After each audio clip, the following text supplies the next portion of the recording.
World Wide Web who are streaming this important gathering. Let me say on behalf of the entire St. Paul family, we are honored to serve as your host site for this important Shelby County Sheriff Candidate Forum. Tonight, we gather not as partisans, but as community. Neighbors who care deeply about safety, stability, and the future of Shelby County. In a city known for soul, resilience, and grit, we also carry a shared responsibility. Around here, we like to say that Shelby County doesn't just talk about change, but we do the work to make change happen. And tonight is a part of that work. This forum is about more than just a position. It's about a purpose. It's about leadership. It's about who's prepared to serve, protect, and partner with this community in meaningful ways. Public safety touches every one of us, our homes, our children, our neighborhoods, and our peace of mind. So tonight, we create a space for clear ideas, honest answers, and accountable visions. To the candidates, let me say to each of you, thank you for stepping forward to serve. To the community, we say thank you for showing up, for staying engaged, and for leaning into the responsibility of informed citizenship. And then to everyone present, we ask that you help us maintain a spirit of respect and order. We can be passionate without being disruptive, and we can disagree without being disrespectful. Because at the end of the day, we all want the same thing, a safer, stronger Shelby County. That's a good place to clap right there. So, welcome to St. Paul. Welcome to what we prayerfully will be some engaging, some lively conversation about the future and the direction of Shelby County. Let me bring it this time, Mr. Willie Simon.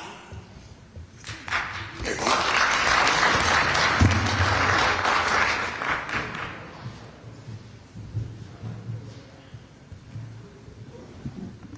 Good evening, everyone. First of all, we want to just give some honor to the shepherd of this house, Pastor Christopher Davis. We know he's a great man of God, but there's some political things that come out of his mouth sometimes that tell me that he might need to be helping us in government sometimes. So I tell y'all, if y'all push him a little bit, press him a little bit, tell him to come out and serve in another capacity. So like I'm going to be doing. So he ain't going to avoid it. He's my neighbor too, so I throw some rocks over the fence and mess with him. So I thank him for allowing us to be in his facility tonight. And I thank you guys for coming tonight. One of the most important things that we need to remember from this is the reason we gather like this is for your voice to be heard. Not just to hear from the candidates, but for you to actually see how this person is going to actually affect your everyday life. See what plans these people have for making sure we push our county forward. See what plans they have to keep us safe in our community. And I just asked somebody a question a minute ago. I said, who's going to keep us the safest? And the question always says, well, the police. No, it's us. We're the ones that's going to keep us the safest. And we have to collaborate with these people, these individuals that are sitting here that are already serving our county. We have to collaborate with them to make sure that we keep our city safe and our county safe. One of the things that we have to realize, accountability has to be taken by each and every one of us as it relates to public safety. The police respond to an issue, but we can help prevent it from happening. The way we interact with one another, the way we do things with one another, I think that's important that we need to bring to this whole mindset of how we're actually addressing crime in our community. So one of the things, I want to give yourself a hand because you're here. You're here saying that we need to have a leader that is going to listen to you and collaborate with you. So give yourself a hand right now. And then I want to thank members of the Shelby County Democratic Party. I'm Willie Simon. I'm the chair of the Shelby County Democratic Party. And when crime happens, we don't run out and say we're a Democrat. People don't care who they rob. People don't care who they shoot at. We're Democrats. And what we want to do is make sure that people know in this county that the Democratic Party cares about what happens when we hit these streets. We represent the largest voting population And we want to make sure that whoever represents this party is going to make sure that your voice is being heard. And I want everybody that's part of the Shelby County Democratic Party, would you please stand? Now, these are our officers. These are people that show up every day to talk about what's going on in the Shelby County Democratic Party. We have our vice chairs and our chairs and our executive committee members. But most of all, when I said, who is the Shelby County Democratic Party? Everybody in this room that votes Democrat should have stood. So who is the Shelby County Democratic Party? And that means everybody that votes Democrat needs to stand. So from now on, when I hear a conversation about what the party is doing, I want you to look in the mirror and say, how am I contributing to it? Because it's important that there is power in numbers. If it took that little few people that just stood up to represent all of us, we're going to be in trouble. We need every last one of you to show up. On election day, when we're planning, when we're doing things, we need to see you there. Because that's the only way we're going to move the needle in Shelby County. So without further ado, I want to introduce you to another servant. A man that served in many capacities in the city. He's been as a county commissioner. He's been an attorney. He's a former president of the NAACP. Are you the current president right now of the NAACP? Former president of NAACP. This man has done so many things. He's helping Regional 1 right now get themselves ready for a state-of-the-art hospital. He's the only van I know. And he's a great van, I'll tell you that much. Without further ado, I want to introduce you to a man that at some point, I believe, he could be a mayor. At some point, this man could be whatever he wants to be. But right now, he chose to be our moderator. And so we're going to pay attention to him tonight as he moderates this thing and gets us to a point to where he controls the narrative, make sure these great candidates get up here and give the answers that you guys want to hear. So without further ado, I introduce to all of you, Van Turner.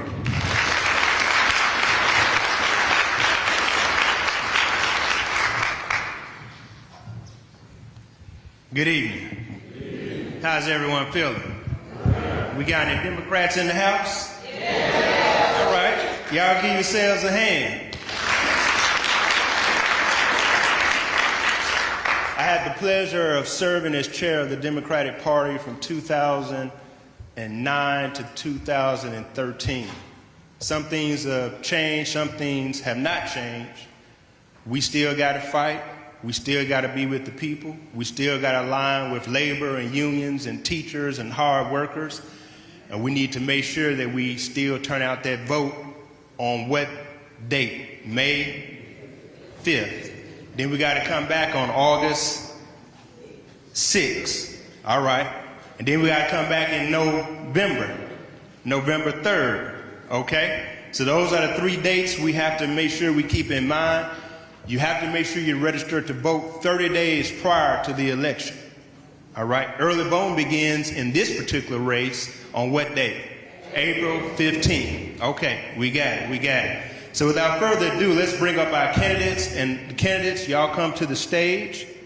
Y'all give them a hand as they ascend to the podium.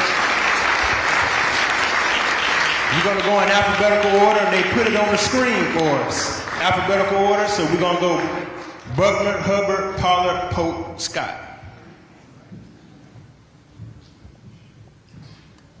All right. One of these individuals will be your next sheriff.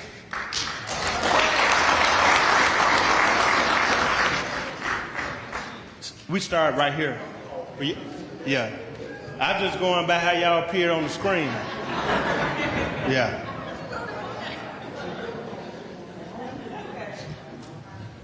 Let's give them another hand. Y'all take the picture.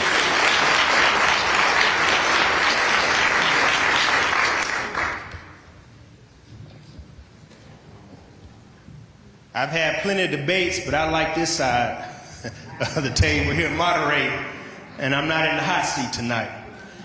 I want to give it up again to the leader of this great house. He is a doctor, he is a president, he is a pastor.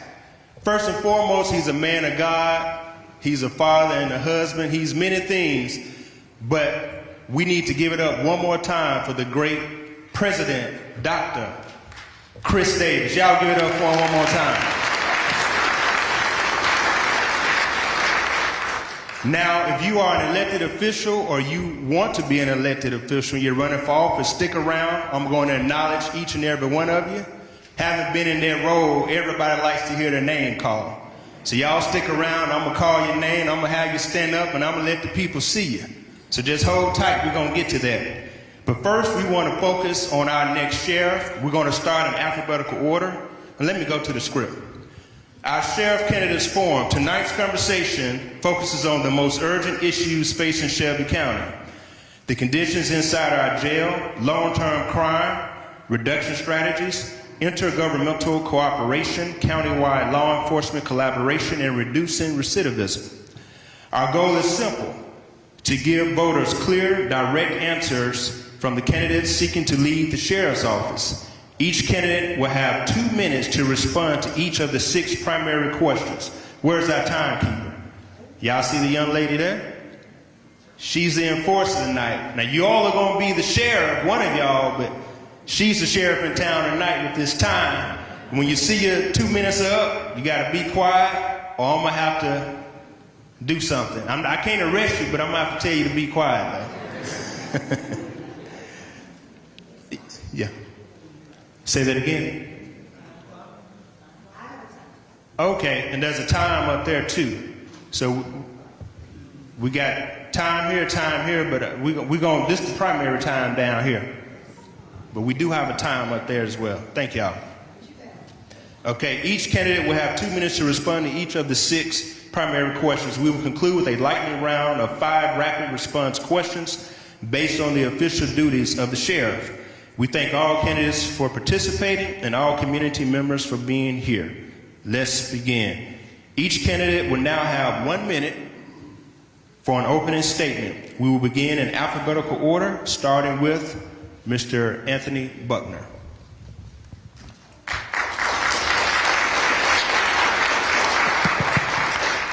Good evening. Well, first I want to start by thanking the Shelby County Democratic Party for hosting this important event. I also want to thank St. Paul Baptist Church and Dr. Davis for opening the doors to this beautiful church. And I want to thank each of you who are here in person and those who are watching virtually for your attendance as well. My name is Anthony Buckner and I'm a candidate for Shelby County Sheriff. Before I get into my experience, I want to first share with you why I chose to run for sheriff. So roughly around 3 years ago, I was having a conversation with my daughter, my favorite daughter, Zaria, who's a student at MTSU. And I was asking her about her plans once she graduates from college.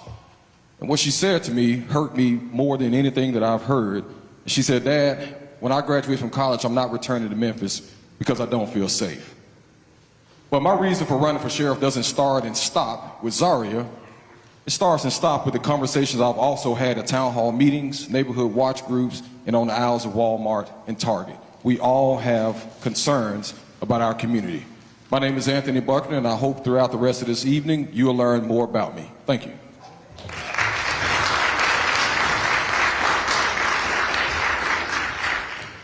Greetings to each and every one of you all.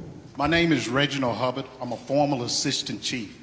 I'm a husband for more than 35 years, a father of 2. My start started inside the jail division. I began my career inside the jail, went from there to the law enforcement side, where I served as a deputy sheriff. For more than 36 years, I served this community.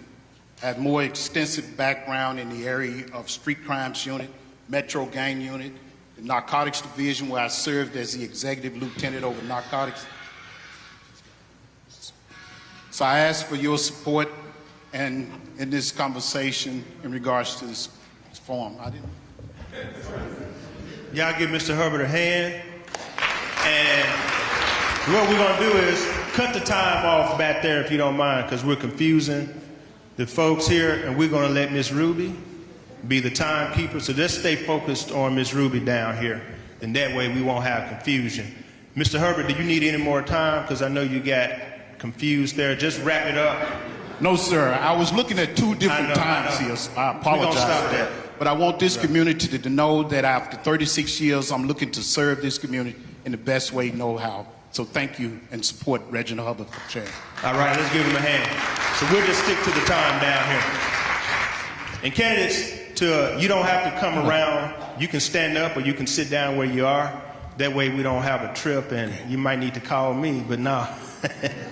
I'm just playing, Pastor.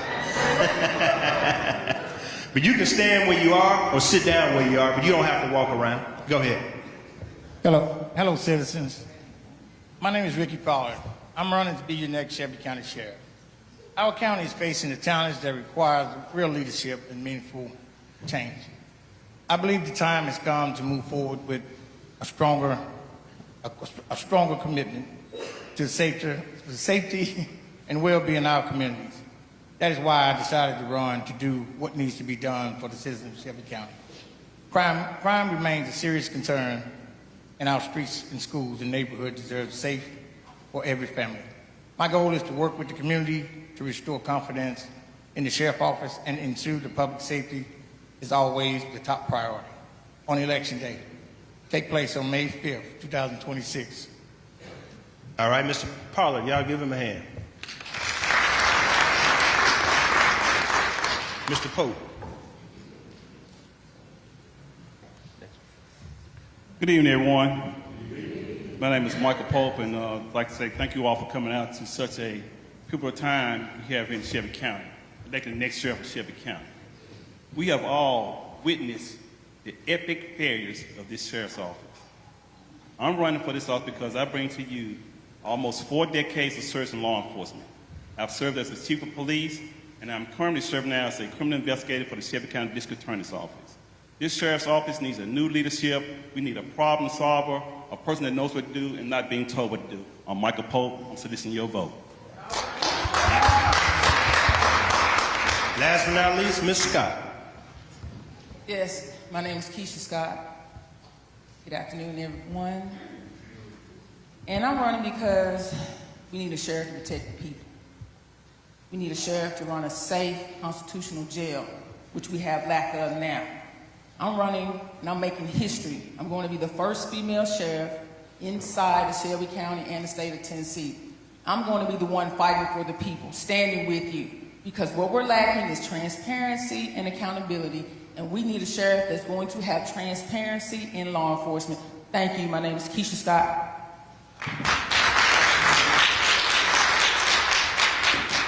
As we get into this, we've acknowledged the leader of this great house, Pastor Davis, but there's someone else we have to acknowledge because he's not here doing it by himself. He has to have a great lady that's standing beside him. Y'all give it up for First Lady Davis. She's also here with us. Thank you very much. All right. Now we get into our 6 primary questions. Each candidate will have 2 minutes. Ms. Ruby is your timekeeper. Let's get ready to go. We're going to start with Mr. Butner, and then we're going to go alphabetically to start from that point. First question. The Shelby County Jail has faced long-standing challenges related to safety, staffing, overcrowding, and compliance with federal standards. What is your plan to address the most urgent issues inside the jail, and what structural reforms would you prioritize in your first year? Thank you for that question. So I think there are 3 important things that face the Shelby County Jail right now: staffing, inmate health care, as well as the infrastructure of the building. So let's start with staffing.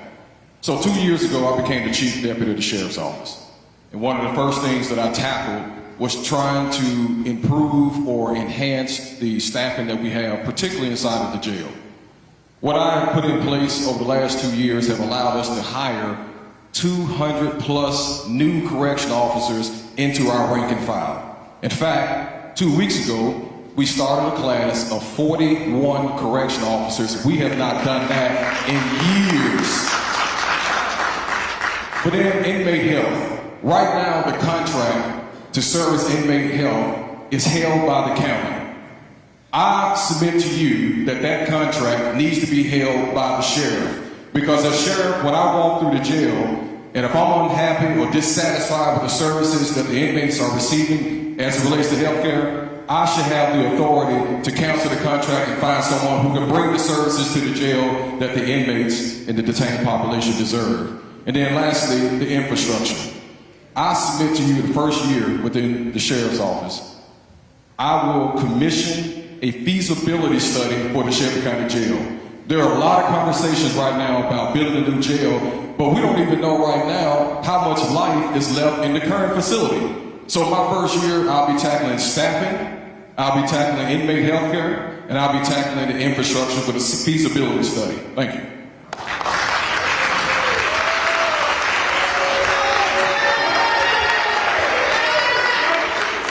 Yes, during my time of working inside the jail, some of the things that we did was we put forth policies that address the major concerns inside of the jail of overcrowding, housing, and other things. In this particular case, I will be presenting a strategic plan 2026 before the community in regards to my plans. Those plans have 5 non-negotiable pillars. Number 1, budgeting. Number 2, transparency. Number 3, accountability. Number 4, infrastructure. And number 5, humane treatment. During my time inside the jail and working with individuals, the culture inside has to change. We are living with a culture inside of there that deals with friendship, relationship, nepotism, cronyism, and it's not working inside of there. So one of the things we have to do is look at changing the culture. The other thing is management. Management have to be in a position where they understand how to lead opposed to how to follow. So the third thing outside of that would be to make sure that we are doing everything we can with our stakeholders in order to develop better relationships, reaching across the aisle, making sure we get the job done. So those things is things that I would put forth in my strategic 2026 plans, and I will make sure that we address those 5 non-pillars in the way that needs to be addressed in order to get forward. Thank you. Before Mr. Parler goes, I've been reminded, please silence your cell phone so we don't interrupt the candidates as they're speaking. Okay, Mr. Parler? All right. First is first. First, I believe there needs to be a stronger oversight on how the jail is managed. That may include changes in leadership to ensure the facility is being run effectively, professionally, and full accountability. Second, the facility itself needs attention. The jail requires an update, maintenance, and improvements to the overall condition of the building. A clean, well-maintained facility is essential for safety and security and a proper operation. But most importantly, we must address that. We need a well-trained correctional officer who are properly prepared to manage the responsibilities of the job. At the same time, we need qualified mental health professionals working inside the jail. Right now, many correction steps are being placed in situations where they are expected to handle mental health issues without the proper training or support. That is not fair to the officer, and it does not properly serve the individuals in custody. Bringing trained mental health professionals will improve safety, improve care, and help the entire system operate more effectively. Thank you.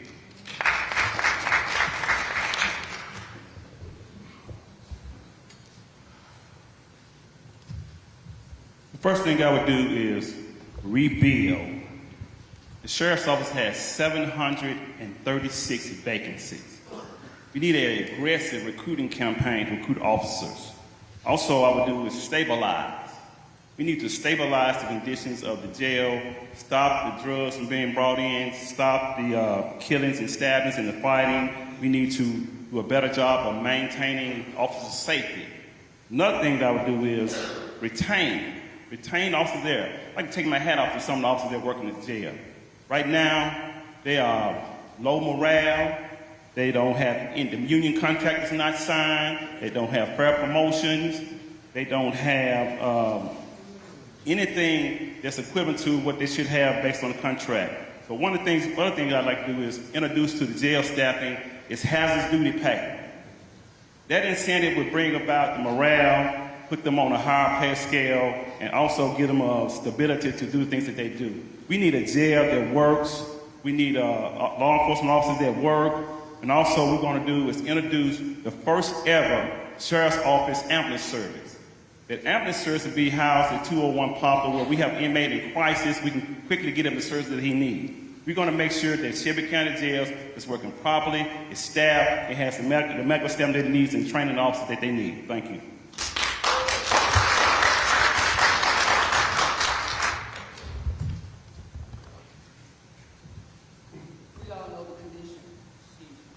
We all know the conditions of the jail. That's the main thing we have to do. Whether we remodel the jail or we build a new one, those are the questions.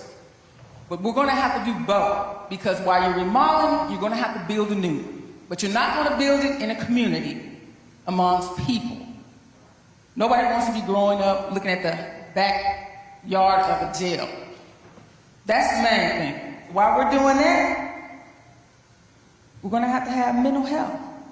That's the number two. People know when you go into a jail, you can't get 24/7 care in a jail cell.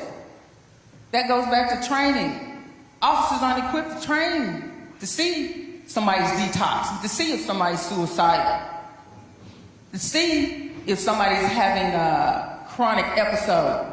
We need mental health care professionals for that. And with me, that's what I'm going to do. I'm going to hire 24/7. You're going to have a doctor and a nurse inside the intake area to where they take that pressure off the corrections officer and they make that assessment. Either we're going to take them or we're not. And of course, the staffing, we all know we're 400 plus short. It's been like that. This didn't happen overnight, so we need to have a strategic plan from 2026 to 2030. We shouldn't be in this situation today if you have a 5-year strategic plan. That's what we're lacking. Leadership and accountability. And there's no transparency in that. You have an oversight committee over the jail so they can deal with those who are dying. Over 100 deaths in that jail. If you have an oversight committee, they can catch things like that. You have checks and balances. Thank you. My name is Keisha Scott.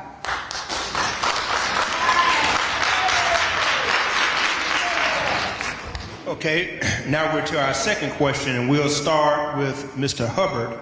For the second question, go down and come back around to Mr. Buckner. The second question is, the Memphis Safe Task Force is a temporary intervention. What long-term sustainable strategies should the Sheriff's Office lead or support to reduce violent crime across Shelby County once the task force concludes? Mr. Hubbard, 2 minutes.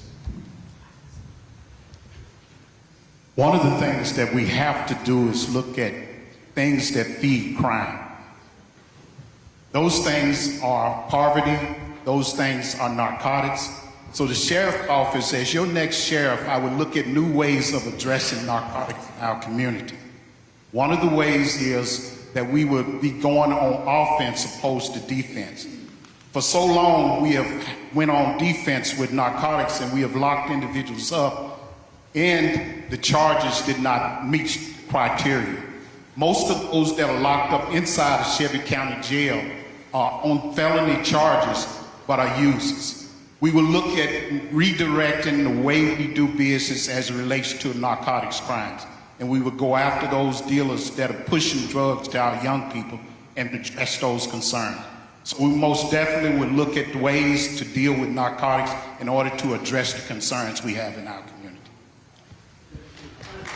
Thank you very much. Mr. Pollard? First thing I'll do, but I'll piggyback. If I'm elected as sheriff, what I'll do, I'll take Shelby County Sheriff Department, give it to other municipalities, and give it to other municipalities and pour from each agency to piggyback on what they were doing when they were here. Think about it, a lot of people don't want the task force here. Task force, they're here and they're doing what they're supposed to, they're doing what they're told to do. But the thing about it, if I'm sheriff, I would give it Collierville, Barlett, Germantown, Germantown, and I'll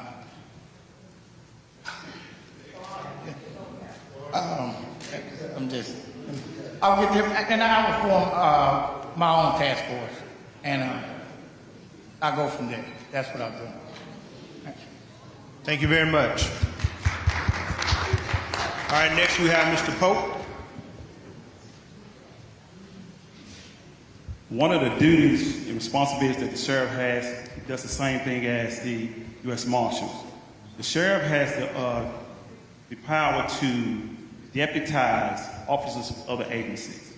So what I would do is build back the partnership that we have with these other community law enforcement agencies, like Bartlett, Germantown, Collierville, Germantown, Memphis, and THP.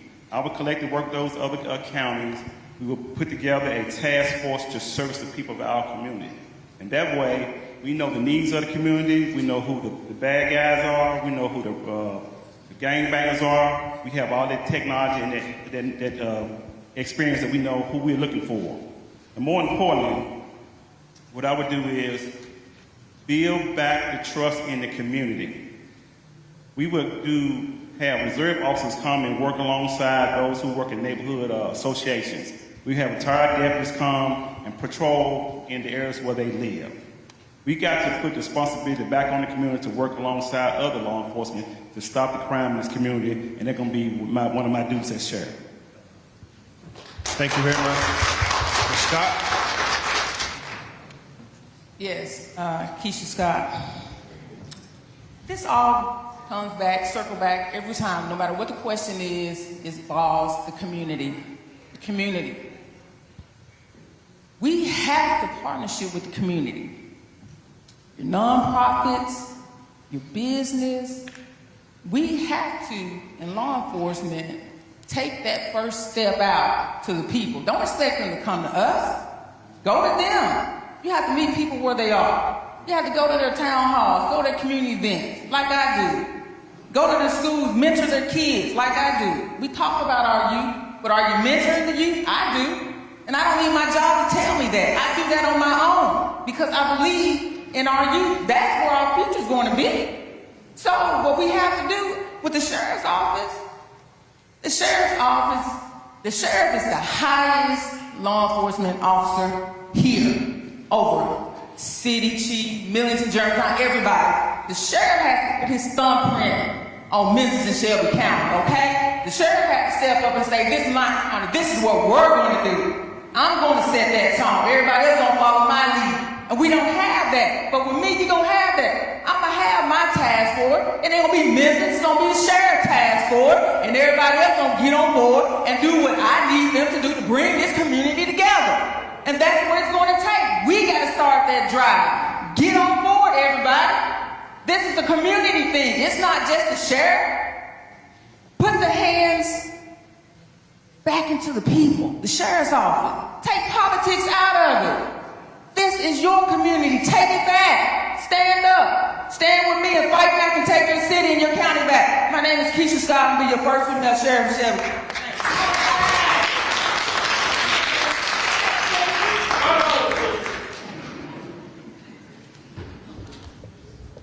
To reduce violent crime in our community, there are three approaches: prevention, intervention, and detention. Prevention. You're looking at a person who's the product of mentorship. When I was 8 years old, a mentor came into my life. I'm 46 years old, and now I get to stand here and run for sheriff. Prevention through mentorship is huge for our community. And I always say this, just imagine if one person took a young person and poured into that person, what could our community look like? Intervention. When those people come in contact with law enforcement, they found themselves crossways with the law. We got to have the wraparound services in our community to put these individuals back on the right track. Intervention. And then detention.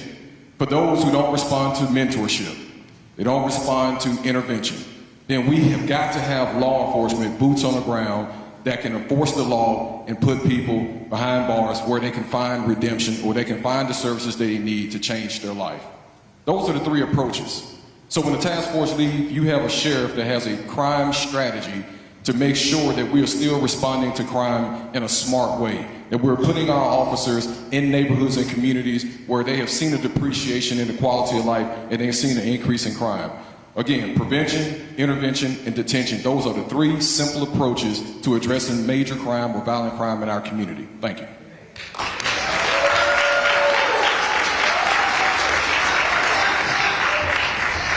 Now we're on question number 3. This is a very important question. I think it was mentioned up here. But if there's a natural disaster here in our community and they look for leadership in this community, they're not going to look to the city mayor or the county mayor. They're not going to look to the municipal governments. If there's a disaster in Shelby County, the person who has control of this community is the sheriff.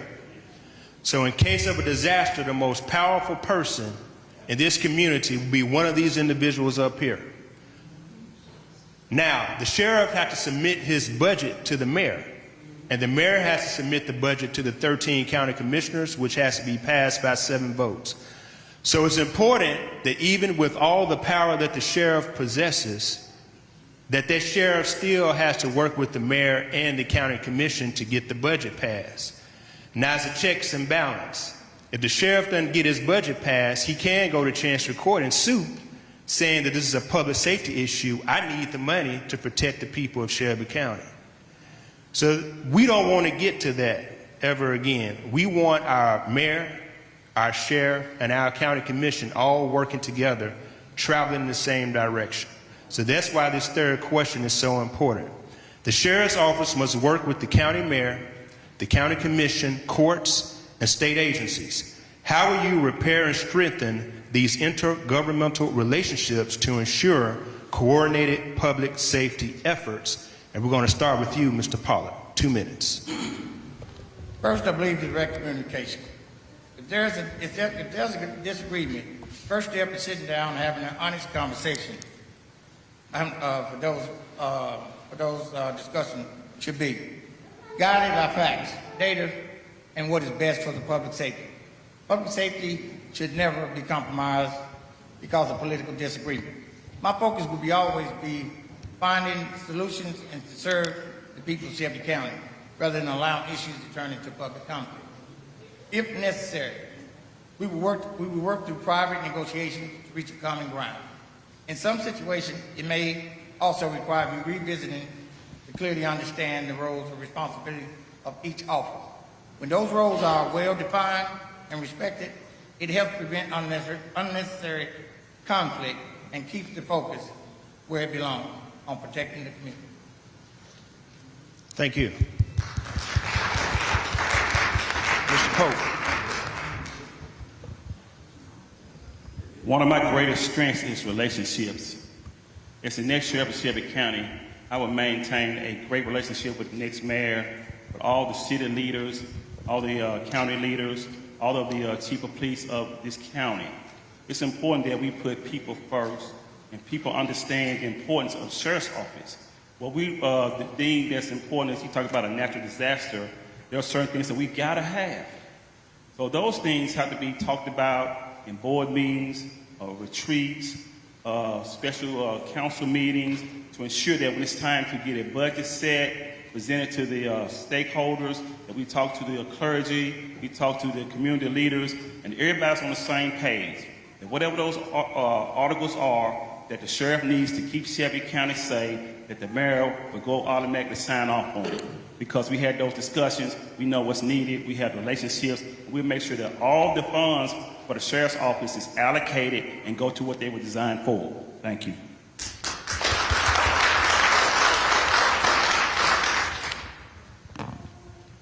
Everything comes back to respecting people and respecting their opinion. First, we have to respect each other. I need to respect the mayor's position. He needs to respect mine. We need to come together, have a mutual understanding. This is what we're going to do. Let's develop some type of memorandum, some type of policy, how we're going to conduct this jail, because it needs to be safe. We don't need to be pointing fingers who does what. We need to have solutions to the problems. And right now, you don't have that. You got people pointing. Get to the bottom of the problem. Come to the table with solution. If you got a problem, bring that solution with you.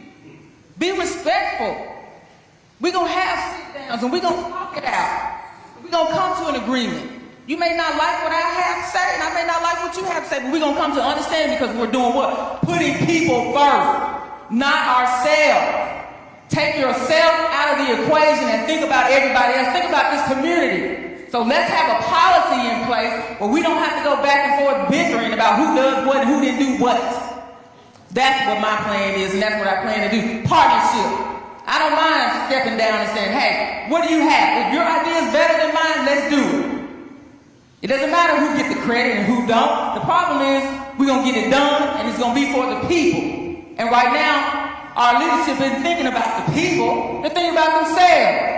Who look good on TV and who don't. My name is Keisha Scott. Thank you.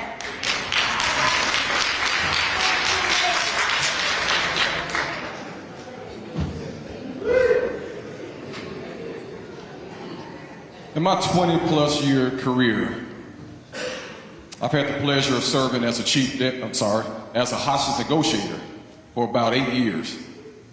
And what I learned in being a hostage negotiator is that it's difficult to build relationships in the middle of crisis. Those have to be built outside of crisis. And so as the next sheriff, you have my commitment to form a committee that will comprise members of the county commission, the mayor, or someone from his staff, to make sure on a routine basis that they're hearing about the issues that we're facing at the sheriff's office. The issues that we're going to discuss tonight and that we've already discussed, to resolve them can't be start and stop, or it can't start and stop with the sheriff. It has to take the cooperation of the county mayor, it has to take the cooperation of the county commission to get to an end result that we all can be happy of. But what I can tell you is that we're all exhausted from the back and forth between elected officials. We're all exhausted from lawsuits between elected officials. And I think we all, as voters, want to see elected officials working together for the people. You're going to have that in me as your next sheriff. Right now, I have the pleasure of working with several of the county officials, trying to come up with solutions to get us through the next day, the next week, the next month. You're going to have that commitment with me as your next sheriff, because I truly believe that we can really, really build relationships when we're outside of crisis. Thank you.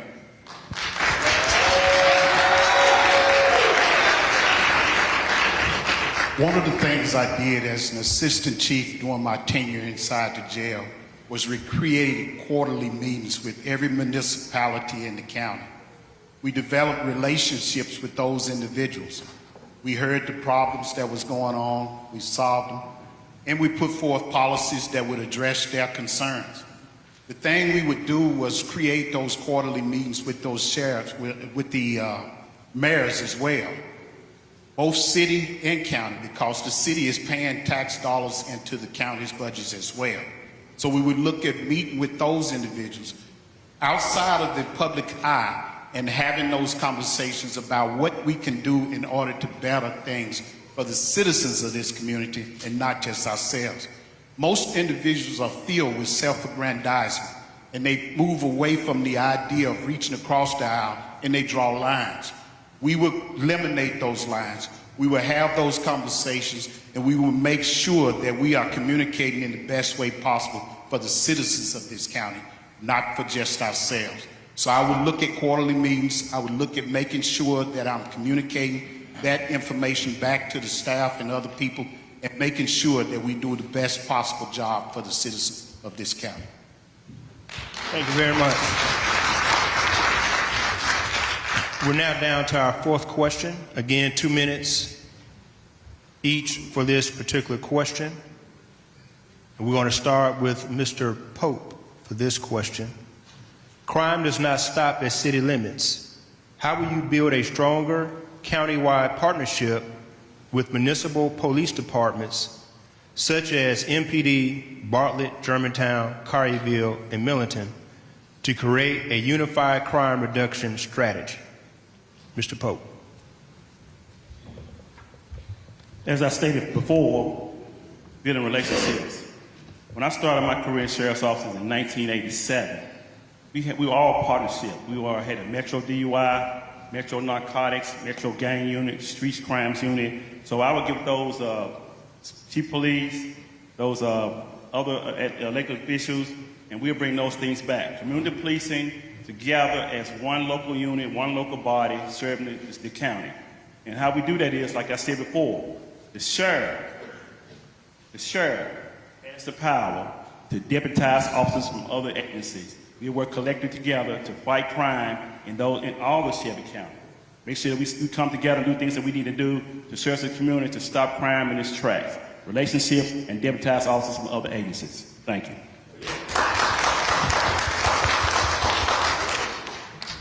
Everything circle back to the community.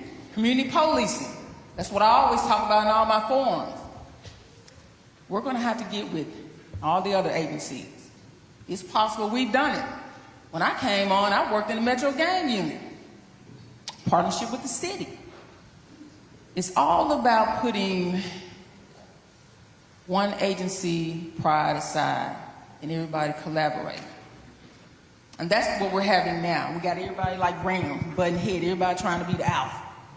Instead of thinking about the community and thinking about what the community needs. The community needs a sheriff who's going to care about them.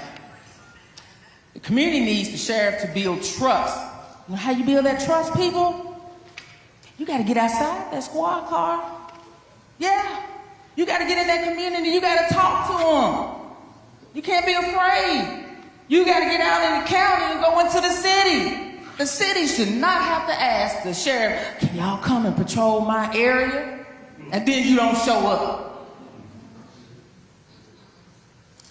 Shouldn't have to ask for services like that when they're paying for it.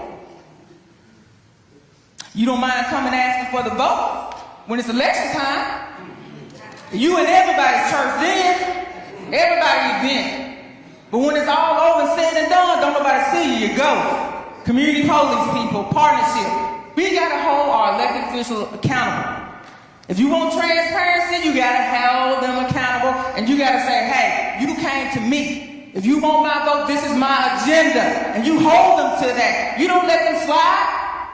They're not gonna let you slide. Violate the law and see what's gonna happen. So we have to have that partnership. And I don't mind stepping out the car, because I used to do it when I was in patrol for 8.5 years. I rode the streets, this area too.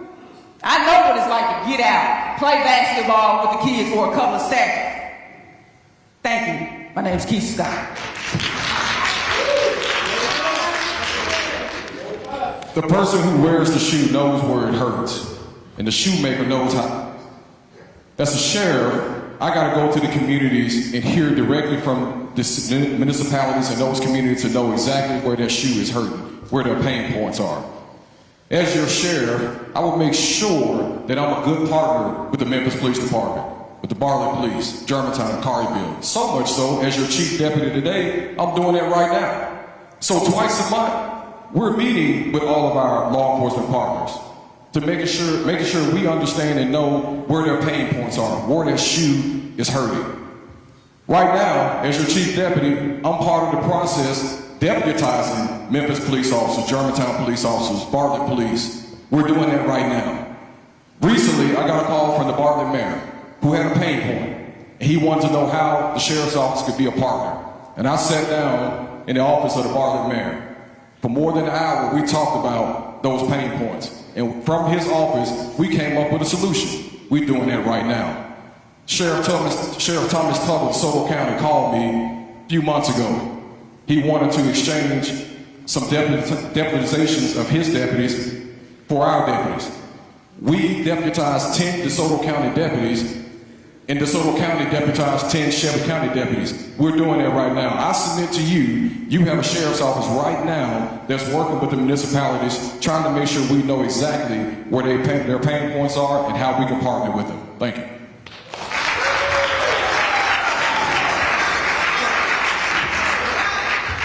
The relationships with the municipality is not a stranger. These are the very individuals that are over those facilities that I rode in cars with. Our best days in addressing crime in this county was when we were partnering with those municipalities.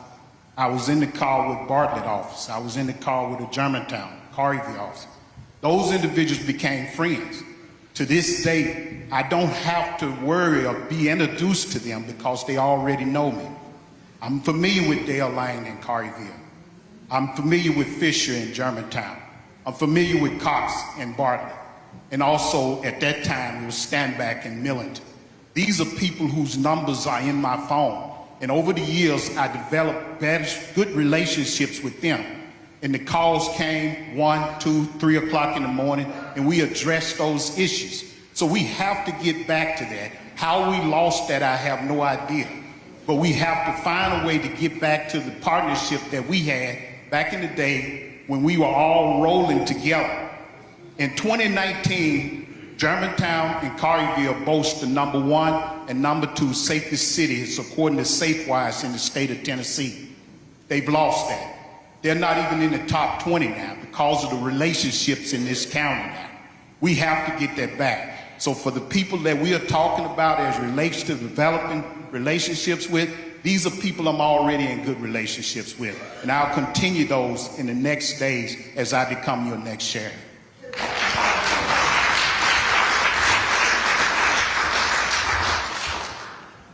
It goes back to community policing. It goes back to commitments. It goes back to trust. Trust begins with professionalism and consistency. Being able to communicate with other municipalities, residents in the community. I will increasingly promote more community policing effort to encourage deputies and other municipalities to work together, to engage with the residents and the business in their community. I will also advocate that having community policing meetings on a regular basis and open platforms to ongoing feedback with other municipalities to ensure that every resident voice is heard. My goal as the next sheriff of Shelby County is to ensure that every citizen in Shelby County feels that they are respected, protected, and heard. Crime does not stop at the city or county line. Neither can law enforcement.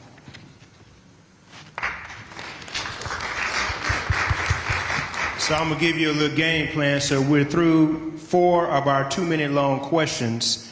We only have 2 more left, and then we have approximately 5 1-minute questions, and then we're going to be out of here. I was told we want to release y'all by 8 o'clock. Now, I go to a Baptist church. We're in a Baptist church, but we ain't going to tear it tonight. We're going to get you home at a decent hour, Mr. Henry Perry. Y'all give it up for Mr. Henry Perry, longtime head of the Teamsters. And his daughter and I attended the best high school in the city of Memphis. We are in the heart of Whitehaven High Tigers. Let's go Tigers, me and young Perry.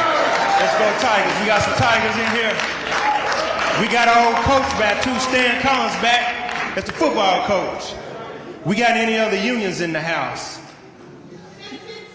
Y'all get that? All right, y'all clap it up. Any more unions in the house? We union strong all day long. We got any? We got Ashley, we got IBEW, anyone else? Okay. Just wanted to give a shout out to the unions. After these final 2-minute long questions, I'm gonna get through these candidates who are here before we get into the 1-minute round, because we want to make sure while you're still up and you got your mind right, you can see all these other candidates who are here running for office as well. So this is question number 4. It's dealing with recidivism. We're going to start with you, Ms. Scott. All right? Here's the question. Recidivism remains a major driver of crime. What can the sheriff's office do directly, and what partnerships can it build to reduce repeat offenses and support successful reentry? Recidivism reduction. Question 5, starting with you, Ms. Scott. 2 minutes. Yes, first, we have to set up some type of training for our individuals. I have a jail release program that I will put in place for 18 months to where an individual can get training while incarcerated. So by the time they get out, they can obtain a job. If you want to stop recidivism, you have to give people a job. You have to give them license. A lot of people don't have ID. You have to give them education. A lot of people don't have education. So we have to develop them while they're inside so when they get out, they won't come back. That's the main thing. And while they're in, they got to be able to connect to their loved ones. That stops that re-entry, you know, that recidivism over and over again. You got to have connection. So training, that's one thing offered for them. And then education. My name is Keisha. I know Scott. History in the making. First woman sheriff. I know my name. Thank you though, but I know.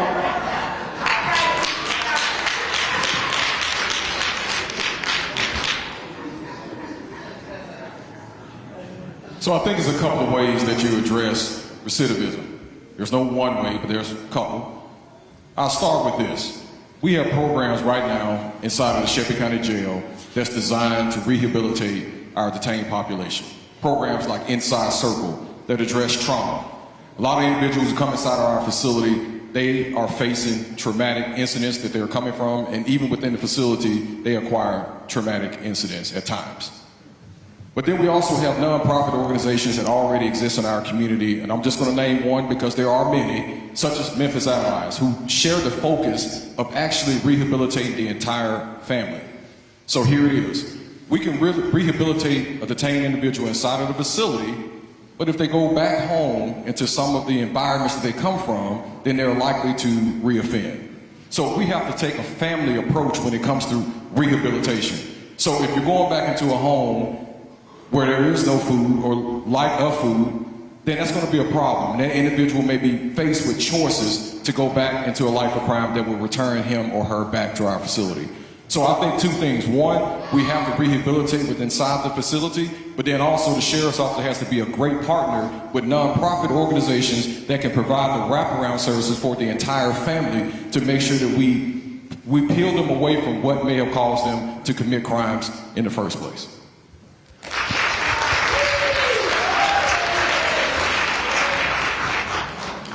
Problem with recidivism in our county is most of those individuals enter our jail 6 or more times.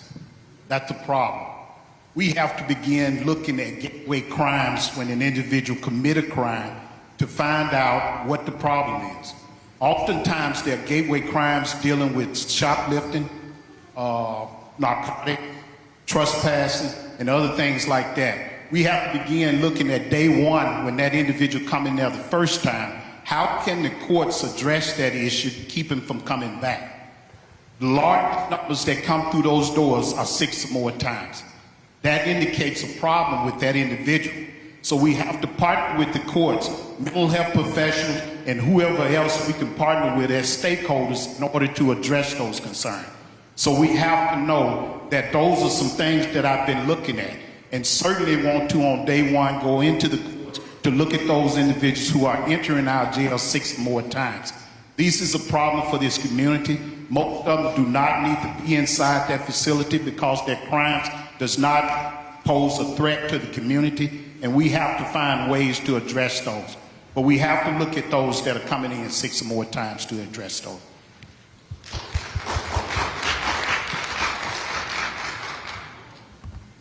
It all distilled on the improvement of the jail. The Shelby County Jail is a key responsibility. The Shelby County Jail is a key responsibility of the Sheriff's Department and must be run safely, professionally, and efficiently. My priority is improving the jail system, including providing strong support for the jail, raising operations standards, and ensuring that the conditions in the jail are consistently well maintained and monitored on a daily basis. I'm dedicated to increasing the staff level and often enhancing training for all personnel dealing with inmates and mental consumers, and modernizing the mental health services available in the county jail. That would be my top priority. Thank you very much. Next, Mr. Pope. On day one, as the next sheriff of Shelby County, we're going to introduce a new screening process for the inmates coming through the jail. I have a team of medical staff We're ready to go. We're going to do a screening process to find out if we have individuals who are in mental crisis, if they are drug addiction, or if they're on some kind of psychotics. And what we're going to do is get those people screened, placed in proper housing, then sent to the proper medical facility they need to go to. And while they're there, introduce a program where they get coaching, training, education, and once they get released from jail, that coaching is going to follow them. We're going to have a follow-up team to make sure that these individuals who are mental, that they're getting their medication, that they're on task to becoming productive citizens in Shelby County because of the new screening process in Shelby County. Thank you. All right, thank you. All right, we're down to our final question, 2-minute long question. It's dealing with accountability, transparency, and public trust. Shout out to Reverend Noel Hutchinson, who has a great talk show. If you haven't heard him, tune in to hear what he has to say about some of these topics. And he's joined by his lovely First Lady, Rebecca Hutchinson. Y'all give them a hand. Pastor and First Lady. Question number 6. Public trust in law enforcement is essential. We start with you again, Mr. Butner. What specific accountability and transparency measures would you implement to ensure ethical conduct, reduce excessive force incidents, and improve community confidence in the sheriff's office? 2 minutes. Give me those 3 one more time, I'm sorry. Yes, sir. 3 points. What would you do to implement and ensure ethical conduct, reduce excessive force incidents, improve community confidence in the sheriff's office? Okay, so I think when it comes to ethical conduct and it comes to use of force, it starts with who we choose to hire. That's where it begins. We got to make sure that we continue to hire or select the individuals that will best serve our community. But then also, we live in a time now where we have a lot of technology to help manage our staff. We have policies. But I always say, policies can be black ink on white paper. We got to have the right supervisors in the right positions to make sure that they are addressing issues before they become a huge and significant problem. And then we have to conduct impartial and fair investigation, something that's brought to our attention. But then the last part about transparency. Now, I have to be open, honest, and transparent on this one. The sheriff's office has not done a great job in communicating the issues that we have been dealing with. I'm being honest. As a chief deputy, I'm standing here being honest with you on that. So one thing that I realized in the past 2 years of doing this job as a chief deputy is that we have to communicate more, not only with the elected officials. You asked the question earlier about the mayor and the county commission, but then just the everyday citizen. Because one thing that I realized, there have been times when we go before the county commission on issues and I turn around and there are no citizens, but they don't know to be there. So we have to make sure that we are transparent on a routine basis and communicating on a routine basis with everyday citizens so they can know how to support the sheriff's office. Thank you. So for all the other candidates, because I know this is a loaded question, the 3 points, what are you going to do to improve ethical conduct, reduce excessive force incidents, and improve community confidence in the sheriff's office? Mr. Hubbard, 2 minutes. That would be easy. All officers under my command will be trained in community policing to foster collaboration and respect amongst one another. We have to establish that first. We cannot take for granted a 21-year-old coming out of the academy understands the black community. A 21-year-old coming out of the academy understands the white community, or the Hispanic, the Indian, and on and on. So all officers under my command were trained in community policing. In 2008, there was an incident inside of the intake area involving a member of the LGBTQ community. There was a fight that ensued. The officer in 2010 was charged with civil rights violation. After that officer was charged, we sat at the table, members of the command staff that was chosen by Luttrell at that time, and we came up with policies as to how to address the LGBT community. During that time, policies was submitted, and a curriculum went out for the entire department, and all of us went through that training for the LGBTQ community. We have to do that on this end as well in order for officers to understand and respect the community they serve. Members of law enforcement should be an example of our community. They should be the most loved, respected, and honored individuals that are on the streets. So those are the things that we would do to foster transparency, collaborating, respect, and love for this community.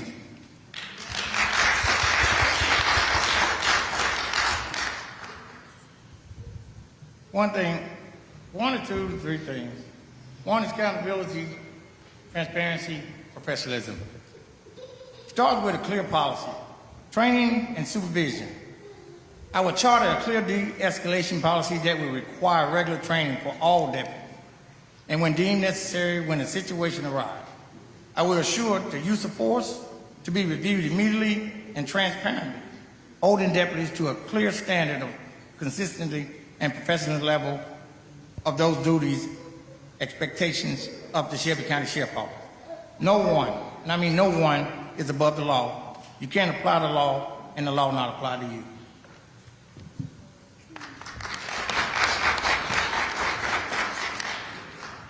The first thing I would do is retrain the trainers.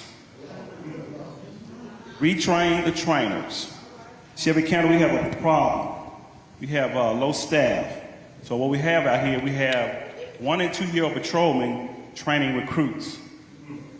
So if you just been on the job a year, you become an FTO, and you train a new recruit, what's the end result? We got to do a better job of training and also retaining experienced officers in Shelby County. A lot of officers are leaving Shelby County in droves going to other agencies. We need to get them new incentives to want to stay. We need to make promotions fair. We need to make job bidding fair. We need to sign a memorandum of understanding and take care of the people who work with Shelby County. It hasn't been signed in 3 years. And besides that, we're going to enhance the body cam. We're going to make sure that when those guys go through training, that they get the proper training, that they know the laws. What we find out is a lot of officers become intimidated when somebody says something about the law. You have to know the law that you're serving, that you're issuing, what you're doing. So we're going to retrain the trainers.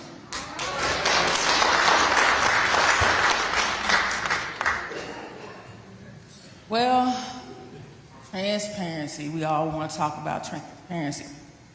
But let's face it, are we being transparent? When an incident happens and the community wants information, are you transparent with them? Do you send a video with your response, or do you get out before them and declare what happened, what you did, or your officer did what they did? No. Transparency starts there. We don't get that. You get a voice on the TV with a picture up saying this and that, or you talk about the weather or something. You know, I don't know. But the public needs to know, when an incident happens, they need to know that you're going to be fair, that you're going to hold the individual accountable. Simple as that. We have to have an oversight committee.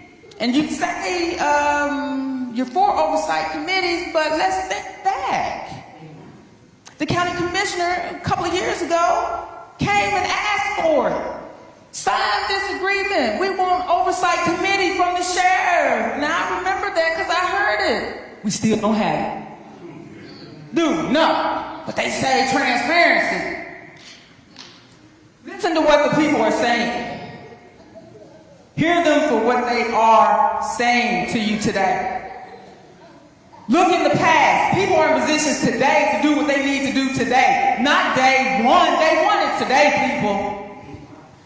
I'm already doing all this stuff I say I'm going to do. I'm not going to wait till day one when I can do it today. You got to have that oversight. Somebody got to oversee the sheriff. Right? You got to have that accountability. You got to hold us accountable. That includes me, the sheriff, too. If I do wrong, I need you to step up and tell me, hey, you're doing this and we don't like it. I can answer to you. Because the people elected me. Thank you. That's my time. Keisha Scott, for sure.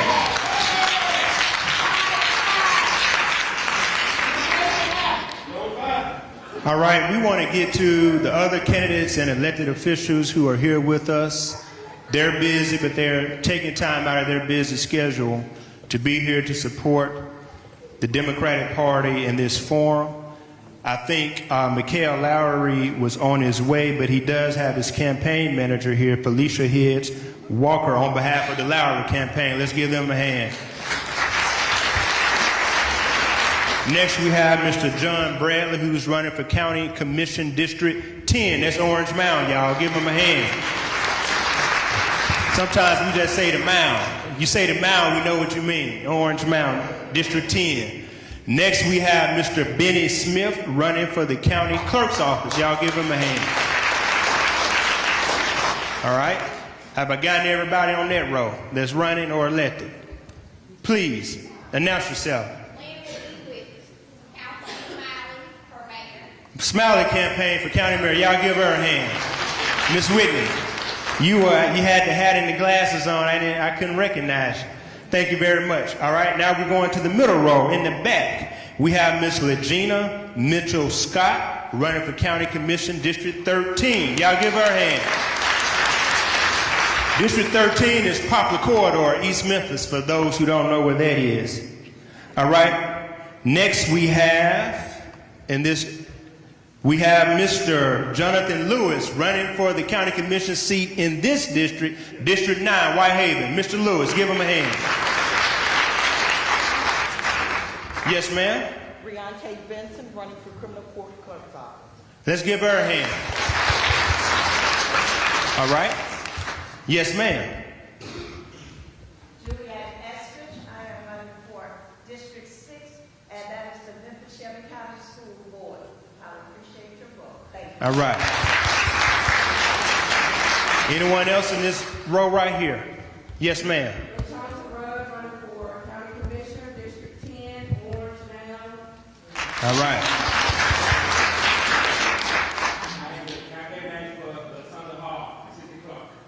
LaSonia Hall, City Clerk. Thank you. County Clerk. My apologies. All right. Anyone else? Ms. Carpenter, you running?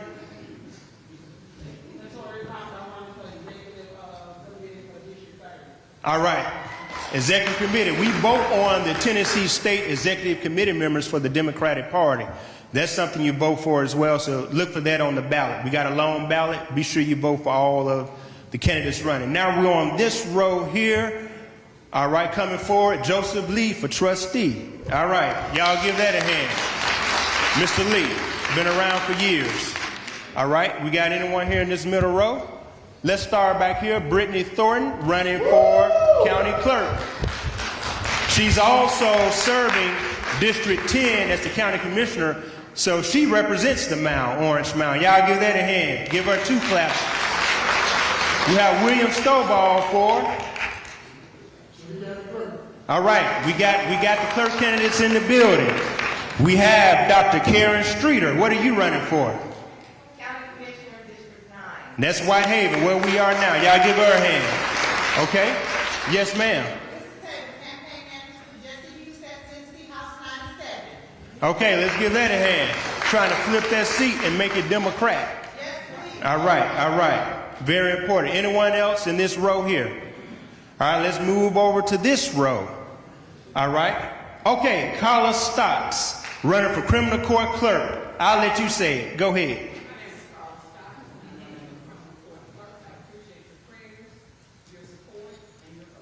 Let's give that a hand. And we all know her sister who's now gone on to glory, but that was Judge Rita Stocks, one of the best judges that served on the circuit court here in Shelby County. Thank you so much for being here, Ms. Stocks. Okay, now we're on this row. We have the Honorable. Okay, I'm going to get to y'all.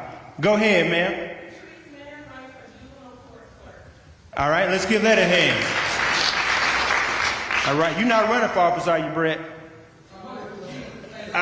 Running for Jesus, ain't he all right? He always got something to say. All right, Brother Brett Thompson in the house. We have the Honorable Dr. Marie Fagans. I'll let you say what you're running for. All right, give her a hand. Last but not least, we have the first vice president of the Shelby County Democratic Party. He's also a candidate for County Commission District 8, which represents downtown and midtown.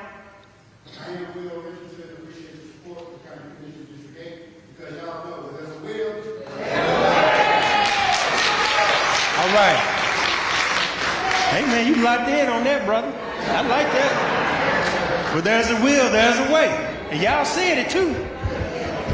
All right, all right. Any other candidates or elected officials that have not been recognized at this time? Y'all give everyone a hand again. Take it from me. Running for office is very difficult. Sitting up here on this stage, having to put everything into 2 minutes or 1 minute is very difficult. So we want to appreciate and thank all those individuals who have offered themselves for public office. It's not an easy thing. So we thank you, we thank you, we thank you, and best of luck to all of the candidates. Now we're down to the lightning round. We will now move to the lightning round. These questions are based on the official duties of the Shelby County Sheriff. Responses should be yes or no. Again, responses should be yes or what? No. Or one short sentence. We will move quickly and proceed in alphabetical order. I'm going to reverse it. We'll start with the ladies first, Ms. Scott, and we'll come down to Mr. Buckner this time. So you have a 1 minute time frame for these speed questions. Yes or no, and you can explain within 1 minute. But start with the yes or no first. We're going to start with court security. Should the sheriff's office increase investment in courtroom security, staffing, and technology to better protect judges, staff, and the public? Ms. Scott. Yes, yes, it should be. The problem that we have now in the courtroom is the data. We keep doing manual labor, walking paper from the jail to the court. That takes too much time. That causes too much delay inside processing in the jail. So my answer is yes. They got to have a better system, a better data system, because what we got now is just not working. That manual, constantly handwriting on paper and walking to the clerk's office, it's just not going to work. So, yeah, change that. All right. Next, same question. Courtroom security. Yes. And the reason is right now in Shelby County, the court system does not have deputies, one deputy assigned to a courtroom. Every day, every courtroom can see a different deputy. They're working overtime 7 days a week. I'm saying 7 because we have trials. We need more deputies to fix that problem, the shortage, and yes, we need courtroom security. Thank you. Mr. Pollard. Yes. Accountability, transparent, and professionalism. Courtroom security. You're a yes on that? Yes. Okay, thank you very much. Mr. Hubbard. Yes.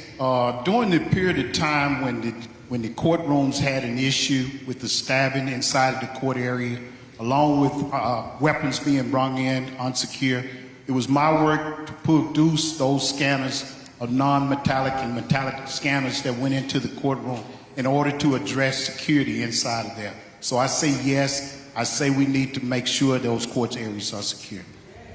All right. Mr. Butler. The answer to the question is yes, and we also need to invest in greater technology to secure our courtrooms.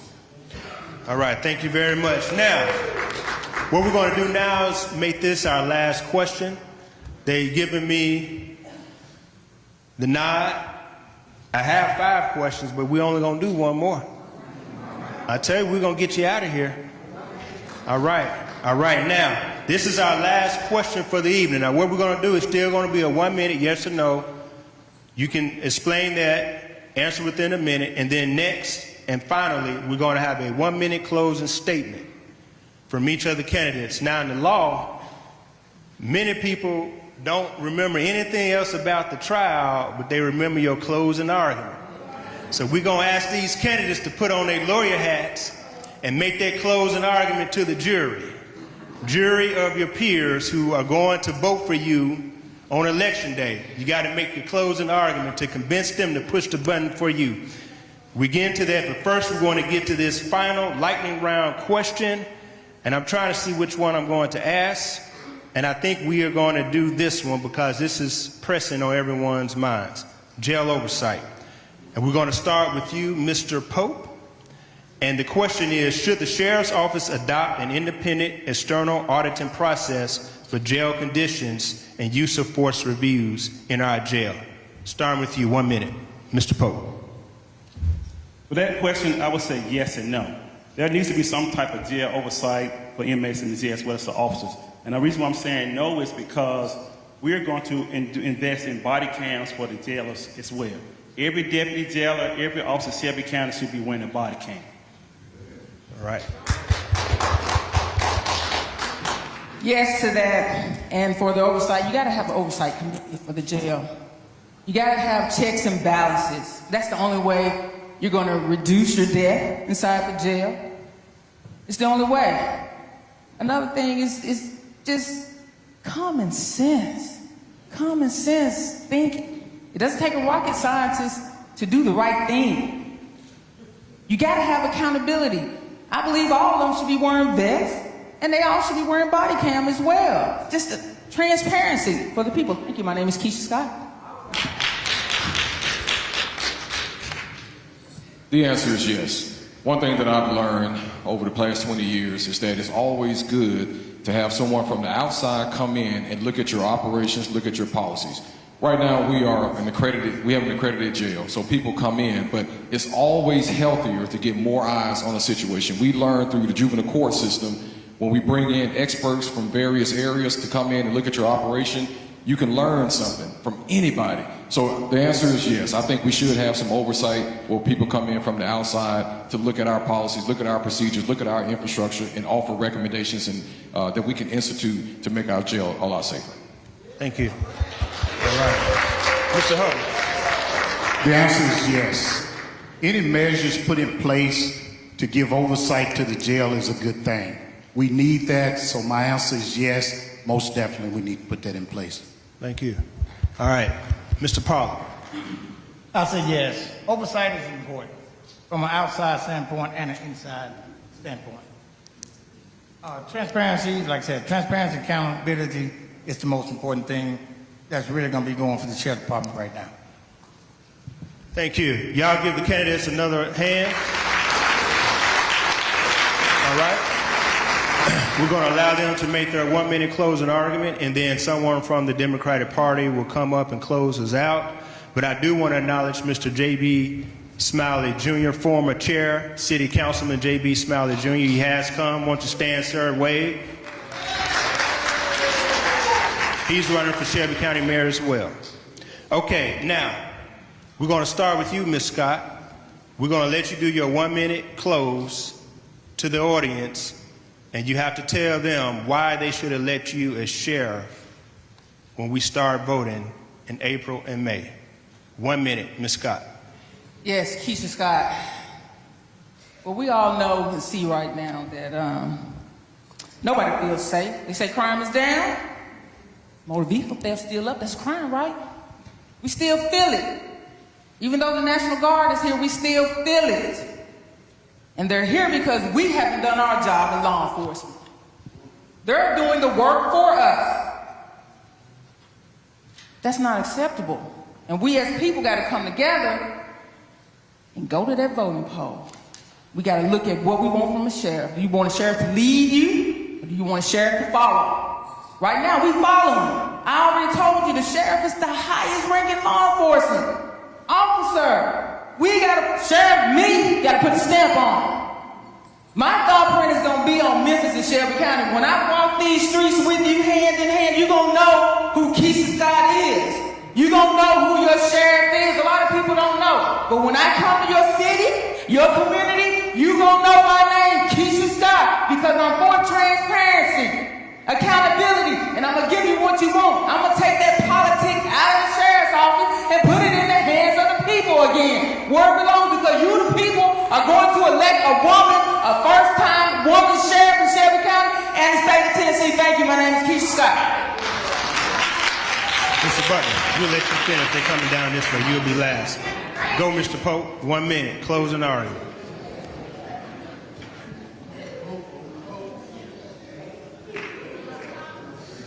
We all know the ethic failures of the Sheriff's Office.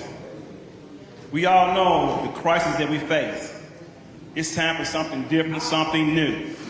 We need a sheriff that knows what to do, not being told what to do. We need a sheriff that will stand out front and call the shots and not have shots called for him. We need a sheriff who's not going to make backroom deals, try to put a jail somewhere they don't need to be. We need a sheriff that's going to stand for the people of Shelby County. I stand here before you saying I'm going to open the door of the Shelby County Sheriff's Office to the people. We're going to make sure that we hire credible people to work in these positions. We're going to stand, we're going to patrol Shelby County and get the sheriff's office back to the people. Y'all doing good. I'm gonna bring y'all to my next trial. Okay, let's go, Mr. Pollard. Making these closing arguments. My name is Ricky Pollard. I want to be the next sheriff of Shelby County because you need steady experience, leadership, focus on public safety and accountability. Shelby County deserves leadership and commitment and safety. If I'm elected, I will work every day to strengthen the law enforcement, support our deputies, and protect our community. Vote May 5th. Ricky Pollard. All right. Mr. Hubbard. Yes, experience matters. I worked for 6 different sheriffs during my tenure, and under those I learned some things. So on day one, I'll be poised to go in and make the right decisions. I'm the only candidate in this race who's a member of the American Corrections Association, poised to face the most pressing issue that this community have right now. So I'm asking that this community go out and vote for Reginald Hubbard to become your next sheriff. All right. I'll use some of my thank each and every last one of these candidates who are running for sheriff. I know all of them. We've been friends for 20 years. I also want to thank 2 who are not on the stage this evening, Donald Taylor and Michael Pryor. While they have suspended their campaigns, they have not suspended their desire to see a sheriff's office move forward. So thank them for their time as well. Listen, folks, I started the conversation this evening with a story about my daughter, and I even talked about your own stories. I hear those stories every single day. You have a sheriff that's going to bring to bear all of my experience, over 20 years of working at the sheriff's office, currently serving as a chief deputy, and a graduate of the FBI National Academy. I will bring all those experiences to bear to make sure that, 1, I focus on mentorship programs, 2, I focus on creating a safer community for your family, and 3rd, create a jail that's more humane and safe for everybody who comes in custody. Thank you. All right. Let's give everyone a hand again. Let them stand. Y'all can get some more pictures here. Y'all just stay up there.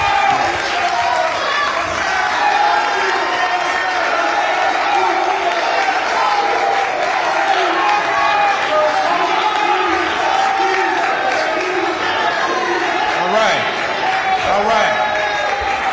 Thank y'all very much. Y'all like at those graduations when the principal say y'all can holler at the end. Y'all got it in. I want to acknowledge one other person.